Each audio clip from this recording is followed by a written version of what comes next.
Hello, I'm James Hawes and this is Christopher Tan. The paper we're reviewing is called Nonrestorative Sleep and it's from the journal Sleep Medicine Reviews. The paper is a theoretical review which seeks to standardize the definition of nonrestorative sleep. The goals of the paper, as defined by the authors, are to portray the need for a universal definition of nonrestorative sleep, to provide an overview of empirical findings of nonrestorative sleep, and to recommend a direction for future research. First, some basic facts about nonrestorative sleep. The idea has its basis in restorative sleep theory, which is the theory that the body and mind are replenished after sleep, giving one a refreshed sensation. The theory then postulates that sleep restores cerebral functioning, which would include the maintenance of brain mechanisms needed for survival and processing. Hence, grogginess, sluggishness, and fatigue in the morning would be due to a non-restorative sleep.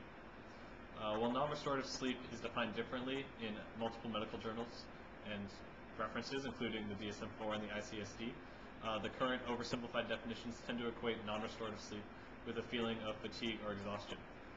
Deviations on the definition of non-restorative sleep, such as whether frequency of occurrence and duration of sleep are necessary symptoms, have led to humongous disparities on the prevalence of NRS in the population. Studies have ranged from 1.4 to 35% of the population suffering from non-restorative sleep, or 16 to 60% of adolescents. Recent research has shown a correlation between alpha EEG's activity in non-REM sleep and non-restorative sleep, but despite potential links, a cause-effect relationship cannot currently be established, as this similar activity has been shown in patients not suffering from non-restorative sleep. Currently, non-restorative sleep is frequently measured by a questionnaire asking patients whether they feel rested or refreshed upon waking up, but most questionnaires cannot identify non-restorative sleep because they do not question normal sleep duration as one of their criteria. The sleep assessment questionnaire screens for non-restorative sleep and uses a 4-point Likert scale. The new definition recommended by the authors requires 3 primary conditions to be met, in addition to feeling fatigued upon waking. First condition is that the feeling must exist in the presence of normal sleep duration. The feeling must also occur with regularity. Specific number that you chose was 3 times a week for at least 1 month. And the condition must also exist in the absence of a known sleep disorder. The authors propose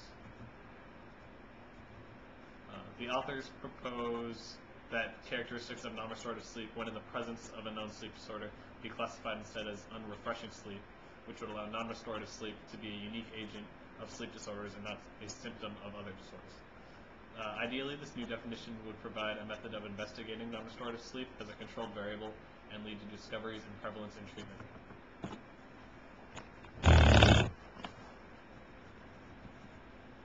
In analyzing the empirical findings of non-restorative sleep, the authors analyzed correlations of non-restorative sleep in sleep frequency, daytime impairment, its occurrence in fibromyalgia and chronic fatigue syndrome, and its demographics. When sleep latency, the time it takes for one to fall asleep, is increased, the occurrence of non-restorative sleep increases. In fact, when sleep latency is increased from less than 15 minutes to over an hour, the prevalence of non-restorative sleep increases from 7.1% to 28.3%. Furthermore, non-restorative sleep has a positive correlation with sleep duration. Short sleepers who sleep less than 6 hours are less likely to report non-restorative sleep compared to that of the control, who sleep for 8 hours. Furthermore, those who sleep longer than 9 hours are reported to have a higher non-restorative sleep occurrence. This result is believed to stem from the fact that those who sleep longer than 9 hours are likely to have already been suffering from sleep deprivation or sleep pattern irregularities.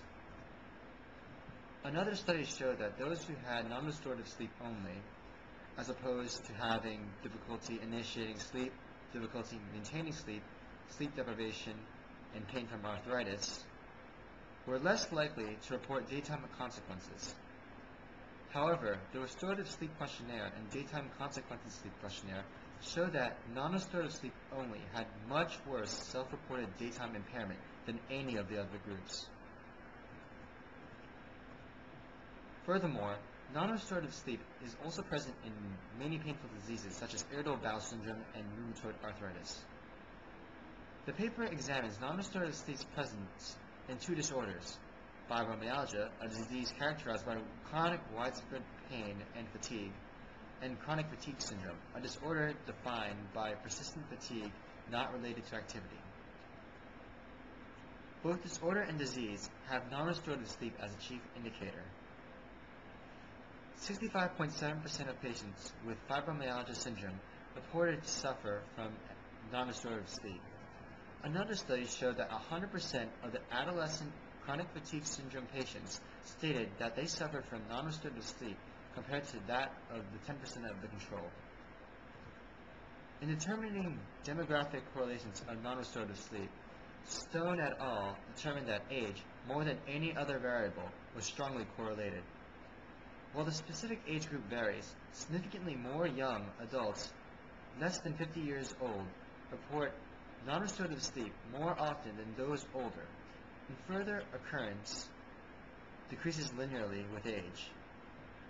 In addition, women tend to report non-restorative sleep more frequently than men, although a number of studies have failed to find any gender correlation.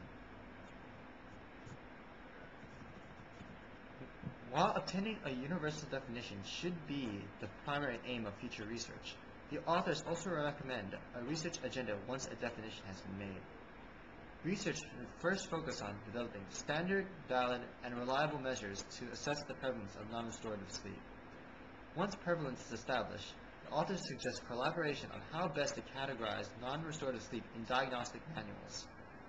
If non-restorative sleep is shown to be prevalent, the authors suggest it be categorized as an independent sleep disorder and advise that treatment should be developed through empirically supported mechanisms. If non-restorative sleep is not prevalent, it should be considered a common symptom of most sleep disorders, such as fibromyalgia and chronic fatigue syndrome.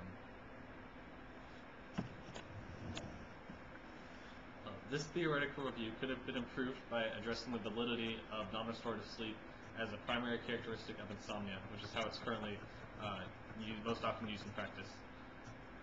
While the possibility is acknowledged, the authors fail to present any reasonable evidence supporting it and proceed to support their claim that non-restorative sleep is a unique agent of sleep disorders. This seems especially surprising, as at one point the authors admit that there is no significant evidence supporting their position that non-restorative sleep could exist as an independent condition.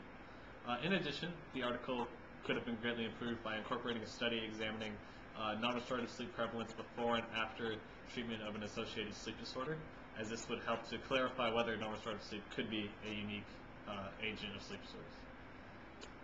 Thank you for your time. That's our review.